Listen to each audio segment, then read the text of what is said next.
Your voice, your opinion, your community. Fact TV, free speech, protected.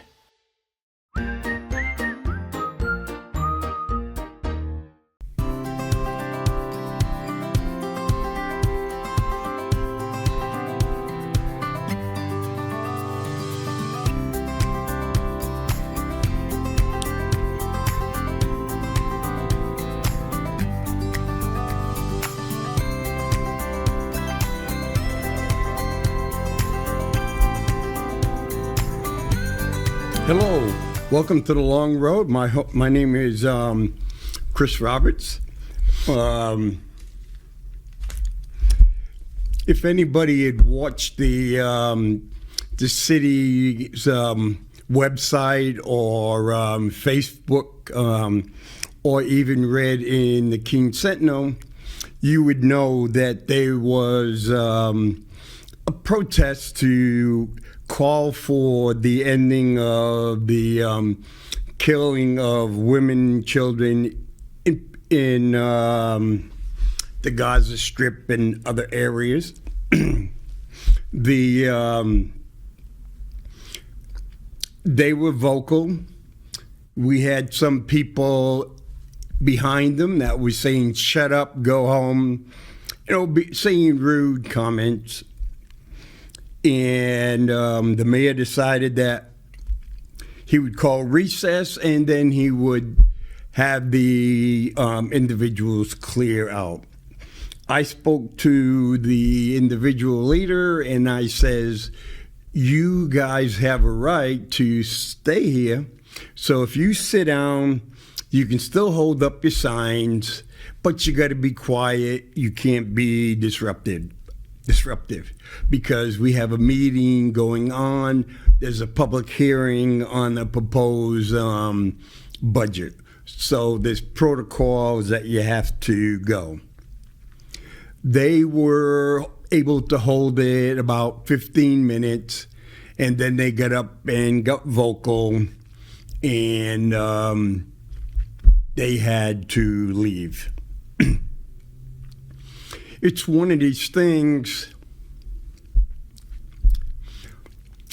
One of the things great about America is that you're allowed to protest.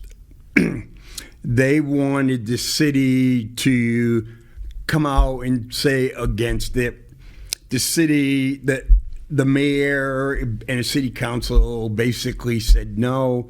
They had taken a letter from the group under it. Basically, you just take it under advisement and you file it away, and it's really never brought up again.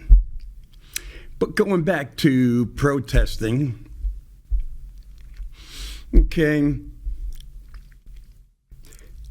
in the 1960s, there was a group of people, even Jonathan Daniels from Keene, who decided the only way things were going to change if they started protesting. Well, they started protesting. Some got beat up. Some went to jail. Some got bit by German Shepherd police dogs. And some were even killed. Okay, they were protesting Jim Crow laws and racial discrimination down in the South. They kept at it and at it. Excuse me. So there were changes. We still need to make more changes, but they were changes made. There was improvement in the quality of life of a lot of black people in the South.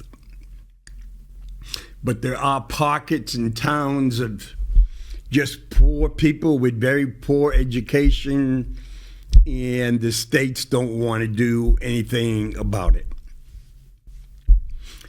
Then around 68, 69, you had the Democratic Convention in Chicago. Abby Hoffman and others were arrested. Some went on to trial for the protest. And they continue to protest and continue to protest. What happened? President Johnson decided he wasn't going to run for re-election, and President Nixon came, so it was Nixon and Humphrey. Nixon wins. The protests keep continuing, and Nixon goes and says, we have enough, and basically decided, yep, we're not supporting Vietnam anymore. We're going to have a drawdown. So about 4 or 5 years ago, when George Floyd was killed, okay, the police officer was rightly convicted and is spending time in jail. Unfortunately, he was stabbed while he was in jail. I don't know what his current status is. But then we had protesters around the country with Black Lives Matter. In certain places, they were genuine protesting. They were saying things are wrong, things have to change. The bad part about it, some of the people that led Black Lives Matter, they didn't give a crap about most of the black people. They just gave a crap. Their number one priority was making money, buying some property, and all this other kind of stuff in the wealthy area. 4 years later, who are they? People don't even know them. They don't go out. But the Black Lives Matter protest made some significant changes. It went way overboard with the DEI, diversity, diversity, equity, and inclusiveness. And there were laws passed around the country, what you could teach, what you couldn't teach, banning books. And then a number of people got well-paying jobs. Basically, diversity, DEI experts, they were got jobs in colleges, businesses, and everything. And it went to the thing and saying, well, everything is white privilege. And you can't say this and you can't say that. People were getting fired. People weren't getting, for example, university was saying, we need a paper on what you think about DEI. Medical schools were saying, before we decide we're going to accept you, we want to make sure you're in the DEI. Okay, yes. Blacks have been screwed over for a couple of 100 years. In a lot of places, they're still getting screwed over. One of the places is if you live in the city, you got crappy schools. You got unqualified teachers. You're not getting good education. I don't see many people getting up and protesting about that. I don't see many people getting up and protesting and go, hey, maybe half the graduating class can't read past an 8th grade level. So there's a whole bunch of things. But protesting has made major differences in the course of history. Protesting has given people civil rights. Protesting has given women the ability to get divorced. They didn't have to stay in abusive marriages. They could get their own credit cards. They can get their own checking accounts. They can go to business school. They can do a whole bunch of stuff that their mothers could not do. And so protest ended the Vietnam War. So protesters, if they have a genuine goal and are not hijacked by a few people for personal benefit, gratification, things like that, work, and they're important. Hey, Boston Tea Party was a protest. There was protesting for the Stamp Act. There was protesting Shays' Rebellion because they going to have to pay taxes on their whiskey. Protesting is the right, and protesting could have the benefit. These individuals who are protesting, and other ones in college, graduates and others, they're facing the same thing as most protesters have to do, where people tell them, sit down, shut up, go home, or whatever. And because the great majority of people want the status quo, and what's happening really has no effect on them. Hey, if blacks were getting lynched in Alabama, and I live in Wyoming or Massachusetts, Vermont, I could go, yeah, it's pretty bad, but it's going to be easily forgotten. For example, there was a tornado last week that killed a whole bunch of people. Where was the tornado? It's quickly forgotten. It happens, you find out about it, you say, so sad. So these protesters are not protesting, or not, they're not, there are some, there's a difference.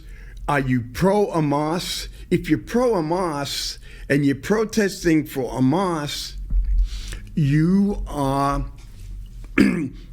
protesting support a terrorist organization that has killed a lot of people, continues to attack Israel, and really care less about the Palestinians, because the Palestinians,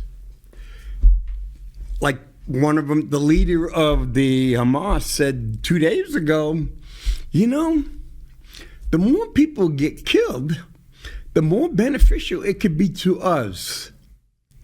So if you're out there protesting Hamas, you're protesting a group that cares less about people, care less about women and children and the elderly.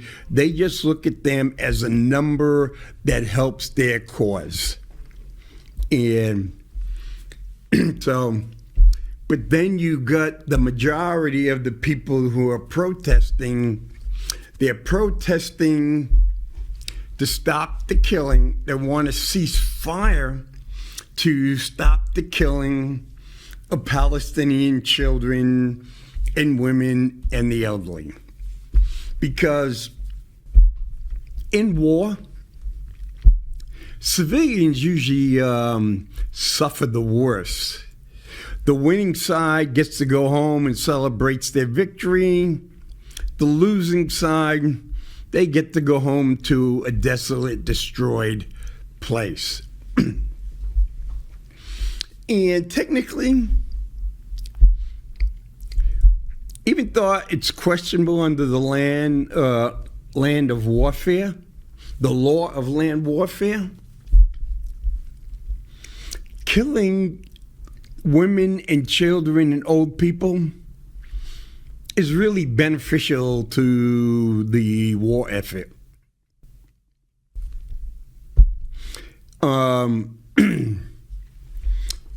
Great Britain under Churchill, we took care of India. Over 2 million people starved to death, but we put that down. If we go to the Irish famine, where a lot of Irish people came to the United States to escape the famine was man-made.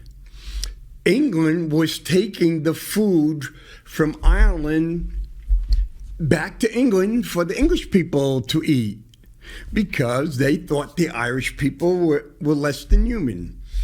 And so, can you just think? You're here, you're working your farm and everything, you're getting ready, you're making food that you can make sure your family is well fed, and you can sell and make money and buy seeds for next year.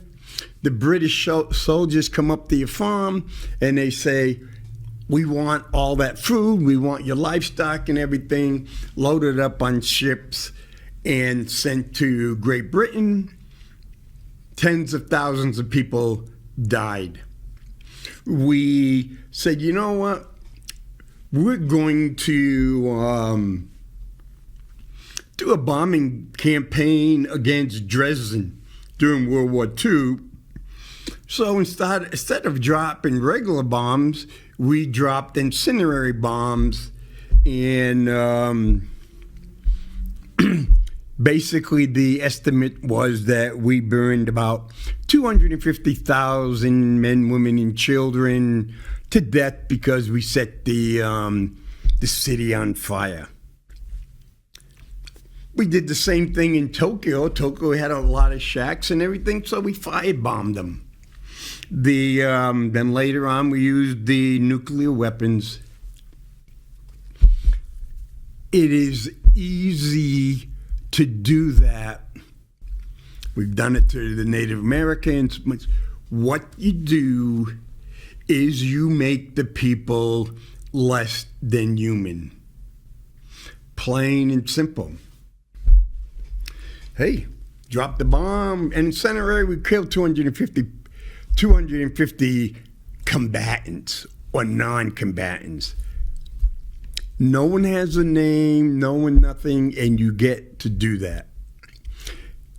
Civilian leaders, military leaders, even like, for example, the My Lai massacre killing over 100 people.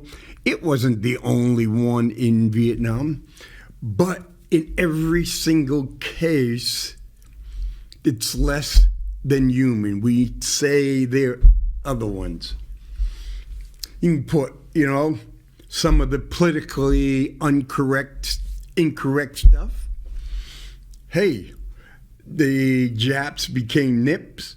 The Germans came Krauts. The Vietnamese, can't remember the. So they never became people. Okay? So when we talk about the Palestinians, if you go and look at the papers and the reporting and everything, it's always Palestinians, always Palestinians. Now you're starting to see and talk, and you may see a mother at the morgue with 2 or 3 of her children, or a father carrying his dead baby. Now what's happening is you're creating these people as people, and when they become people, now there's a connection.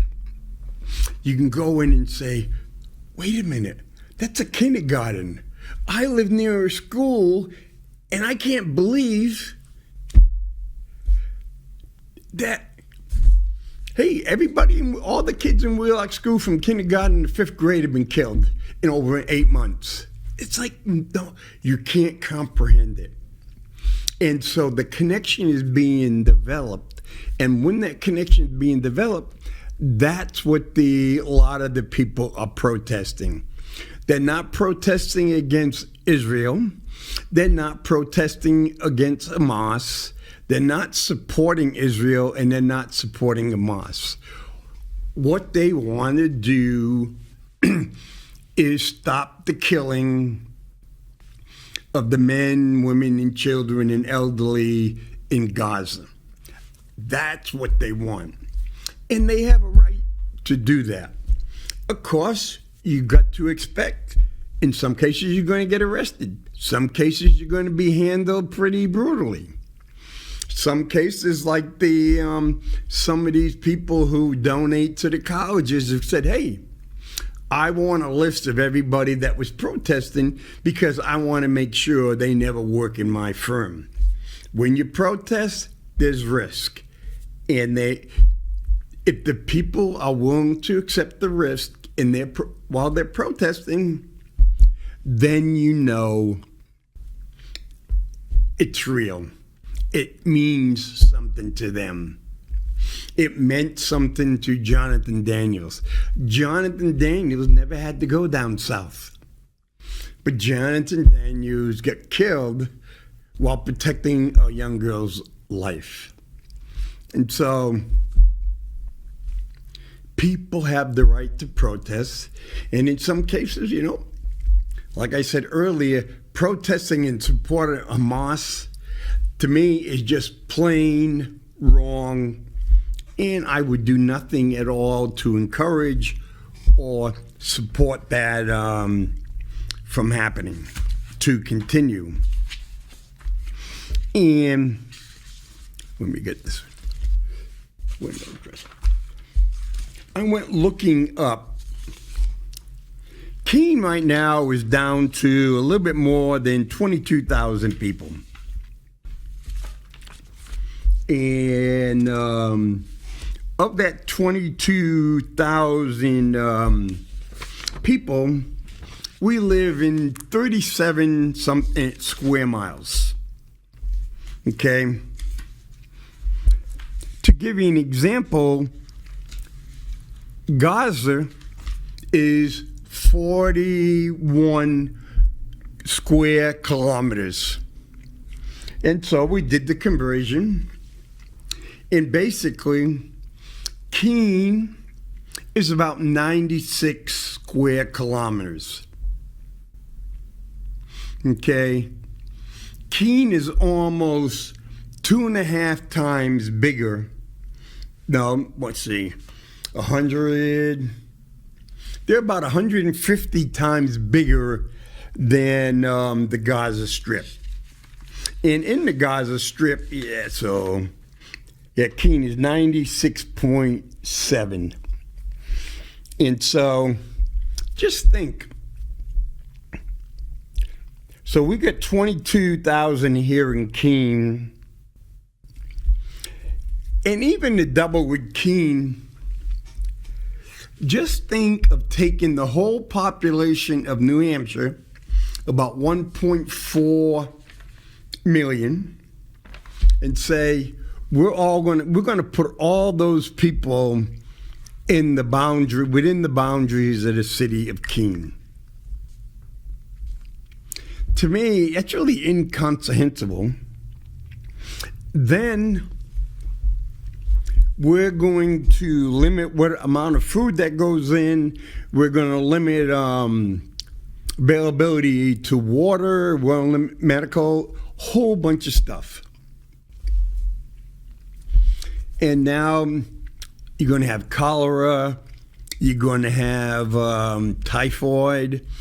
A whole bunch of diseases that will happen. Tuberculosis is start breaking out. And as I was looking through the stuff, what are we going to do?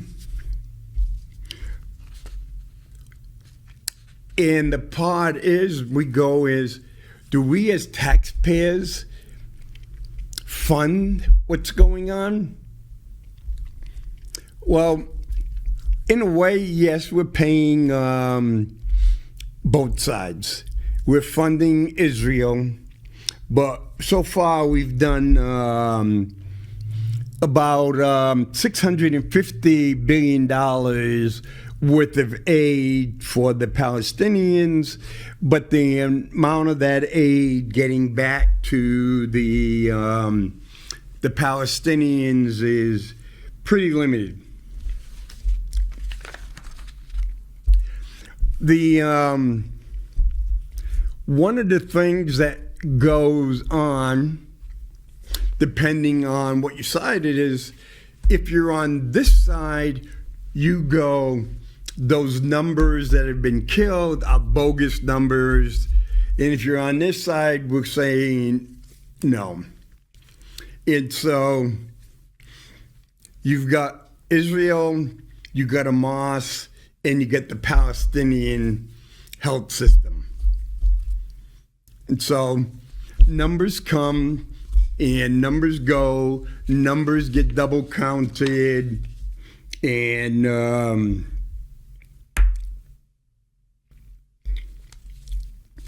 the health ministry said the number of women and people 17 and younger who are fully identified for the month of October, the first was 6,745.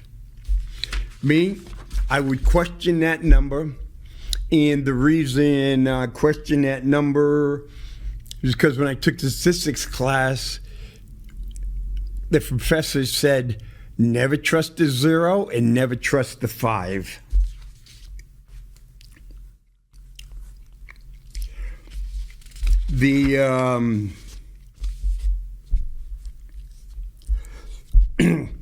As of April 30th,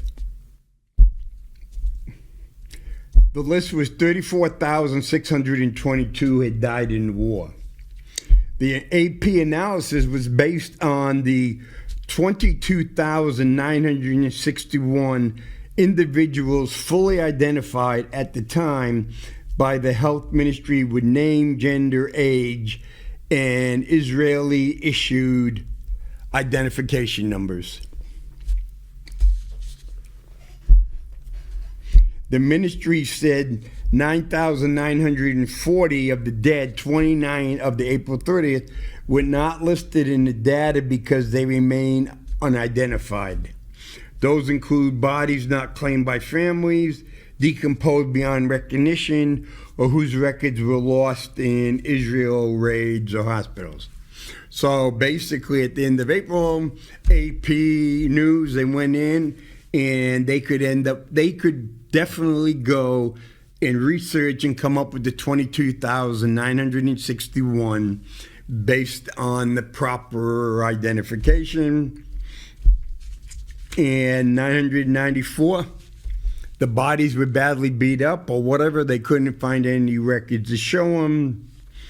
And then 1,699 were incomplete and 22 were duplicates, and they were limited by the AP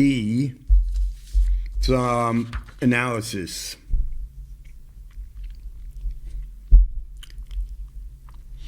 By sure, the war's death toll is the highest of any previous Israel-Palestinian conflict. But the Israel leaders say the international media and United Nations has cited Palestine figures without a critical eye. Israel last month angrily criticized the UN use of data from the Hamas media office of propaganda of the military group. Well, I wouldn't trust anything that comes out of Hamas, because in war, there's always propaganda. In war, you got to get into the minds of your enemies, and you got to get into the minds of the people because you want them to support your side and not the other side.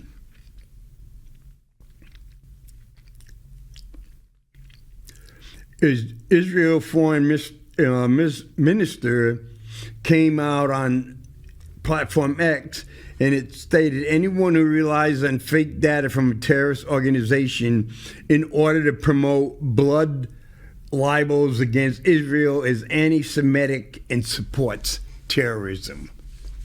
See, we go back and forth.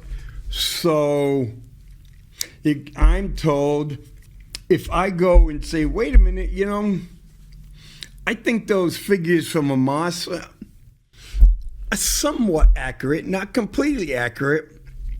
The foreign minister of Israel says I support terrorists and I'm anti-Semitic. No, it has nothing to do with that. But this is one of the things with propaganda goes, and you have to worry about what you say, when you say it, who you say it to, because you end up coming and saying something, then you have to spend a whole bunch of time really defending yourself. But what we're going in, this is the foreign minister says, if you believe that you support terrorists and you're anti-Semitic, that wins people on some side, that loses people on the other side. AP's examination of reports found flaws in the Palestinian record-keeping at Gaza hospital system collapsed in December and June. The ministry had relied on hard to verify media reports to register new deaths. In March, report included 531 individuals who were counted twice, and many of the deaths were self-reported by families instead of health officials.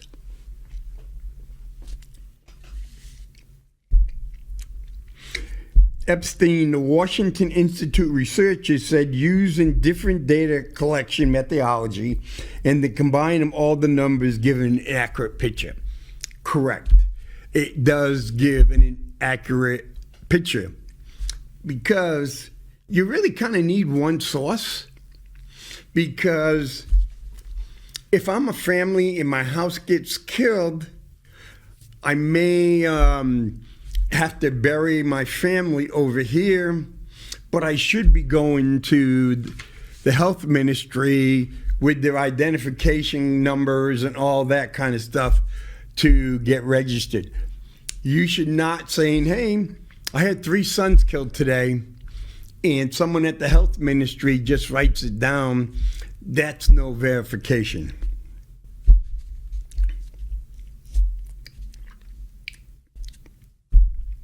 The number of Hamas militants killed in the fighting is also unclear. Hamas has closely guarded this information. A top Hamas media told the AP in late April that they lost no more than 20% of its fighters. That would be roughly 6,000 fighters based on Israel's pre-war estimate. So Israel said before the war started, Hamas was about 30,000 strong. But when Israel goes, Israel is saying that basically about 15,000 Hamas people were killed. And so when we go to the methodology,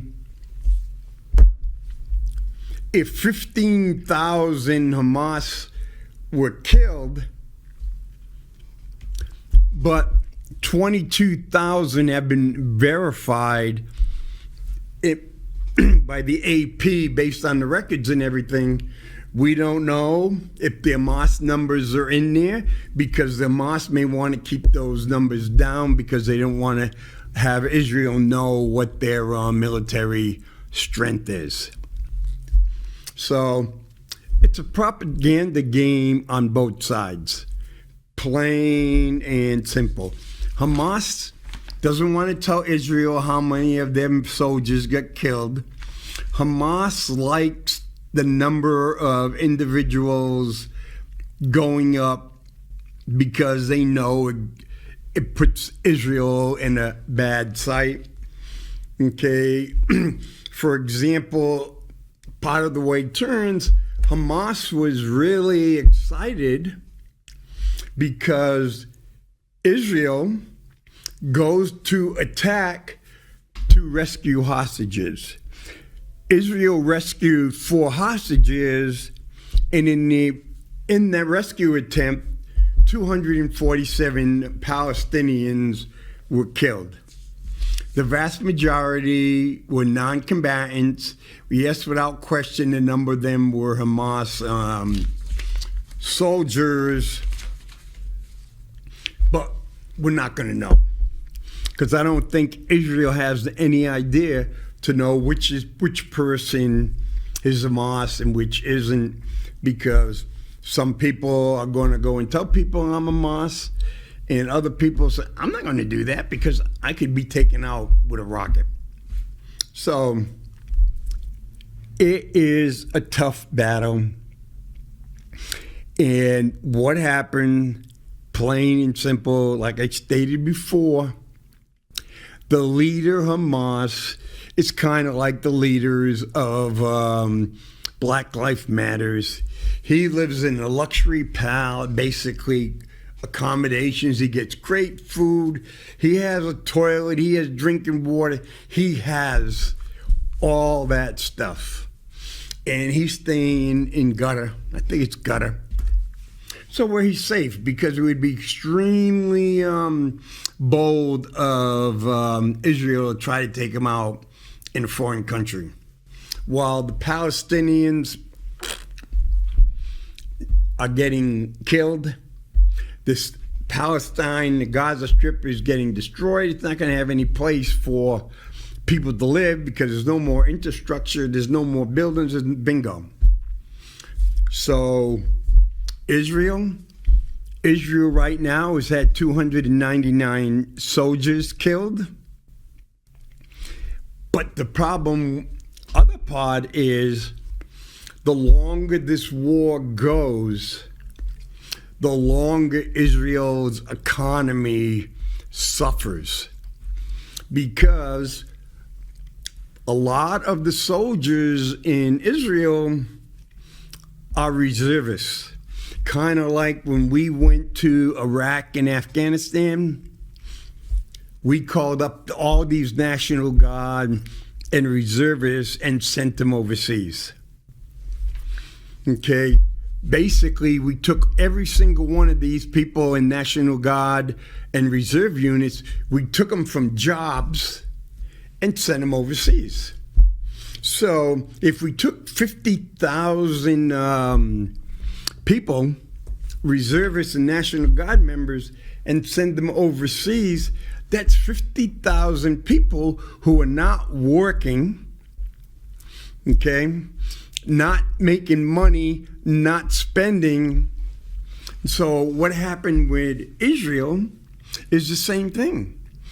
A lot of the people that are in the combat positions and stuff are reservists, and it's sucking out the Israeli economy. So what we're going to do in this, no one is going to win. Plain and simple, the Palestinian people are going to suffer, and the Israeli people are going to suffer. And more protests in Israel is happening because the people are looking, what's the long-range plan on this? But it comes down to, if I'm the leader of Hamas, I need this war to keep going. If I'm Prime Minister Netanyahu, I need this war to keep going, because we have ultra-right individuals in power. And Netanyahu does not have enough people in his party to vote for him. So he had to give an awful lot of power to the small group of people that, with his party and their few votes, gave him the ability to be prime minister. A couple of these people that are in his party hate Palestinians. They want Palestinians out of the West Bank and Israel take it. And they want the Gazans to be, the ones in Gaza, to be relocated in some other country. Well, if Netanyahu wants to stay in power, he has to listen to these people, because if they withdraw their support, there would have to be another election, and Netanyahu would be long gone. And then Netanyahu, like former President Trump, could be facing some prison time. So it is such a complex thing, but it's going around two narcissistic, power-hungry people. The leader of Hamas and Netanyahu, because he's not going to get reelected because unbelievable leadership failure on the October 7th attack. It was no different than on 9/11. When we go back and we have people look at on 9/11, we had so many warnings. The Israeli intelligence had so many warnings, and they did nothing. We did nothing. What did we get in return? We got 9/11, and we got 20 years of war. And so both of these things were preventable. And like in most wars, the non-combatant element, women, children, and elderly, usually suffered the price. And that's what most of the protests is about. Who's going to protect those individuals from the two narcissists? I don't know. Here it is. To wrap it up, if Israel has been, as said, Hamas has only 30,000 people, and they're not even close to being well trained as the Israelis. They don't have the Israeli armor. They don't have the Israeli intelligence.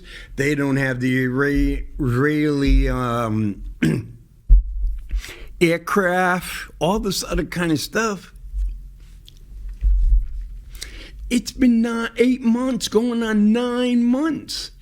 Why is this war still going on?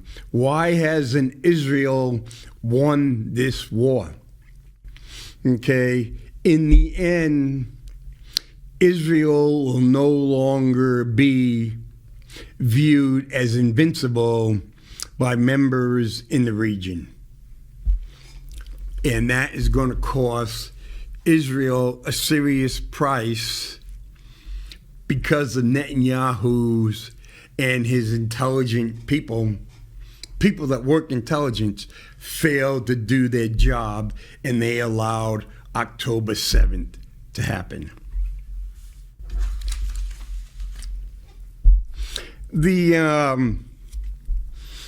A couple of months ago, I was talking about the migrants, illegitimate aliens, all the different words that some are politically correct, some are not politically correct. And I had an epiphany, and I go,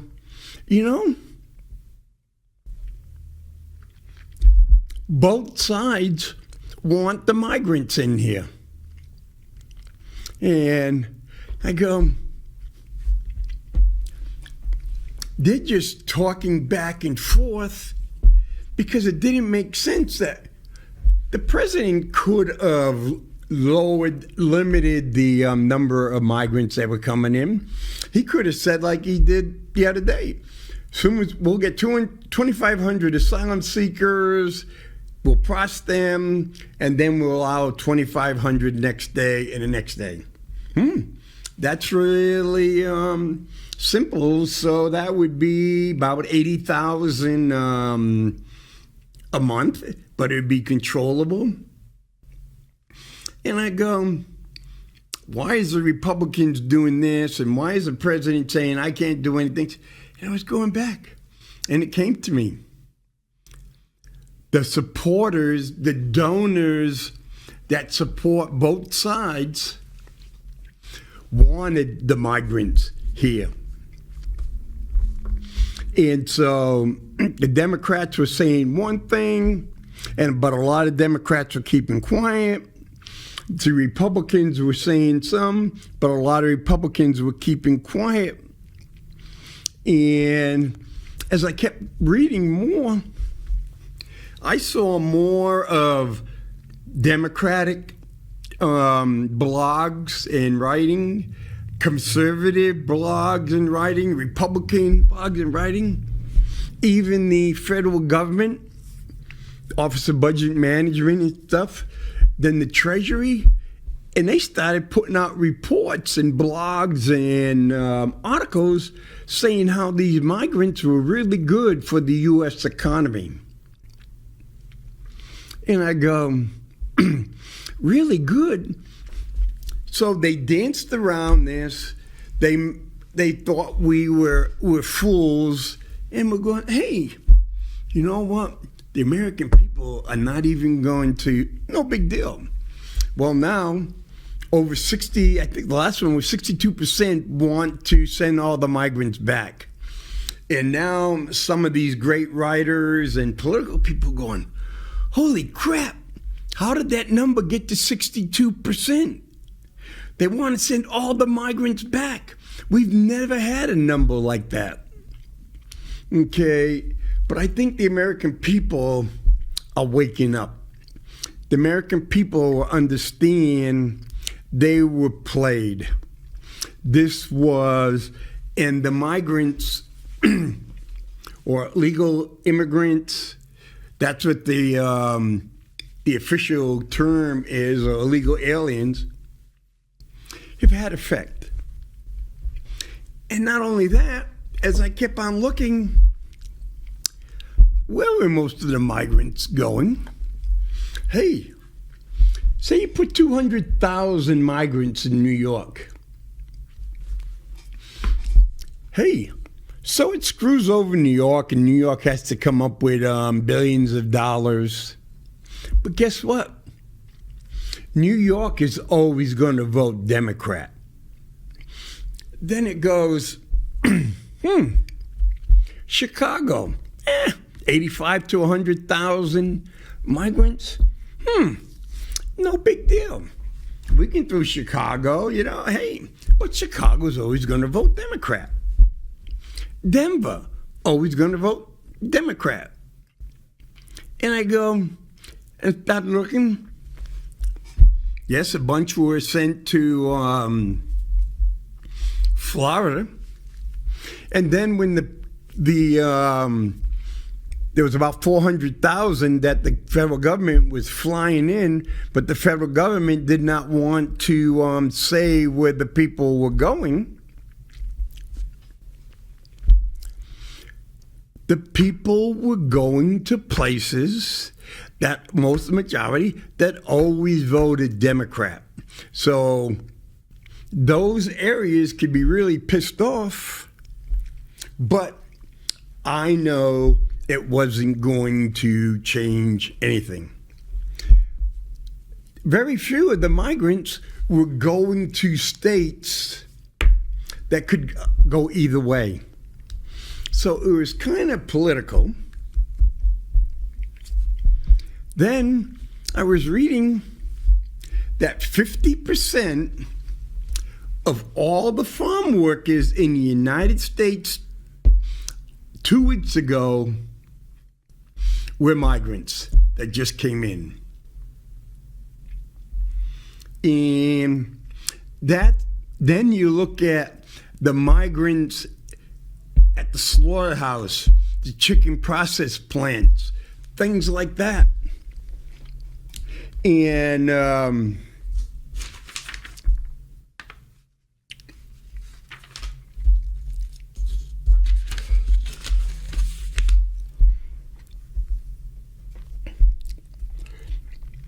President Biden has claimed and able that the United States had the best economy in the world.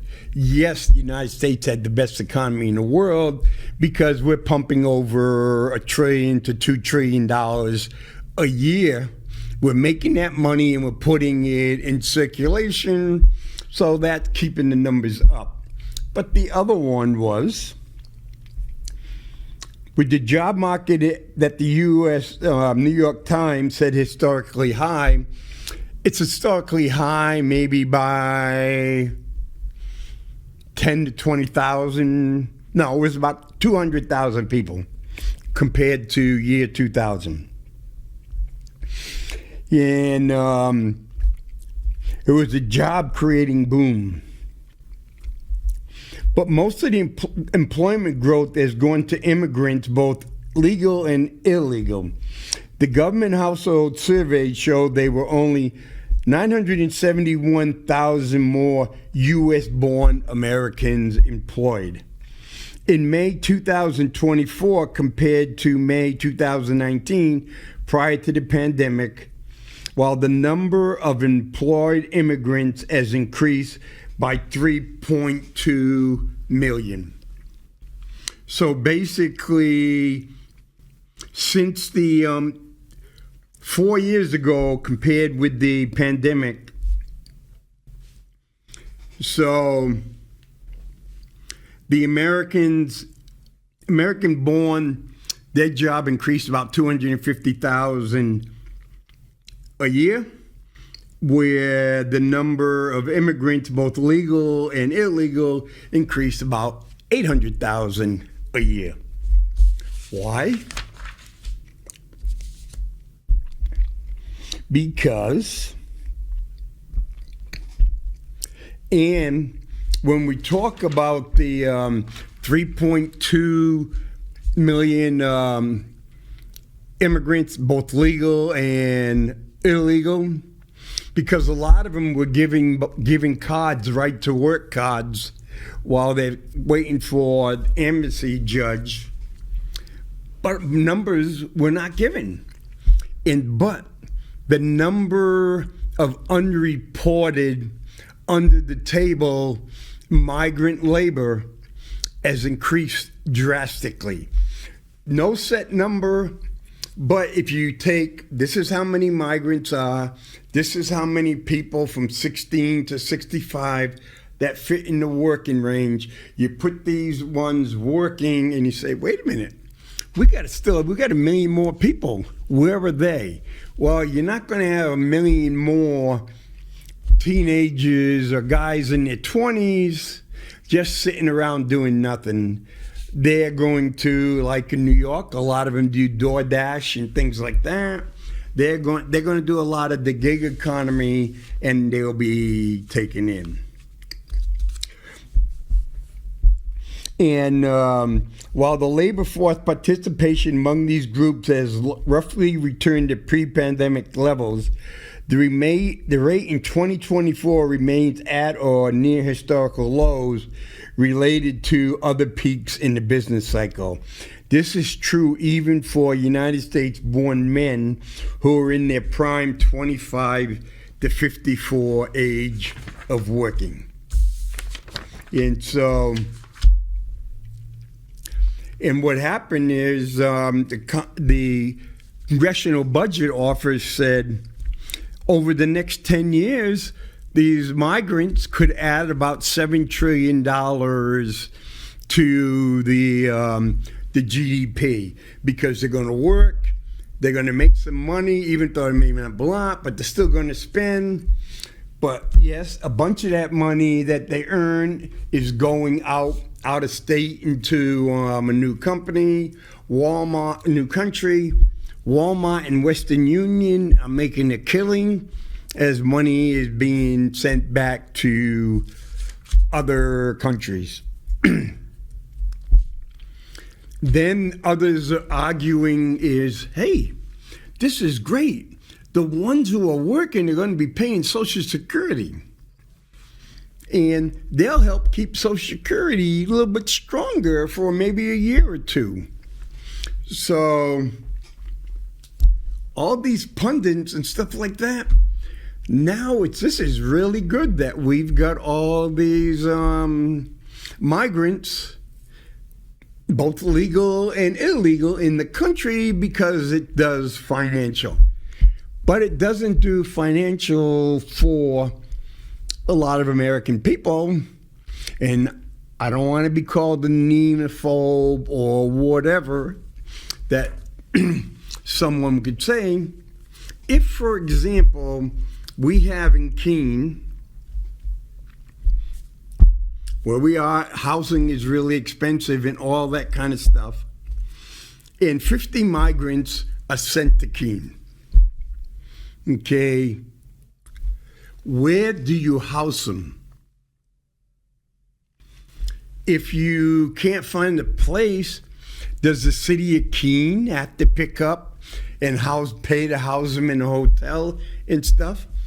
Or do they compete for jobs and people hire them at a lower rate than they would hire normal? Who takes care of their medical costs? So then maybe the cost of housing goes up because there's a greater demand. Okay, but people don't want to have these discussions. If I was to, like I'm having the discussion, like I said, so right over here, if I have a discussion about a certain thing, I'm an anti-Semitic and supporter of Hamas, supporter of a terrorist group.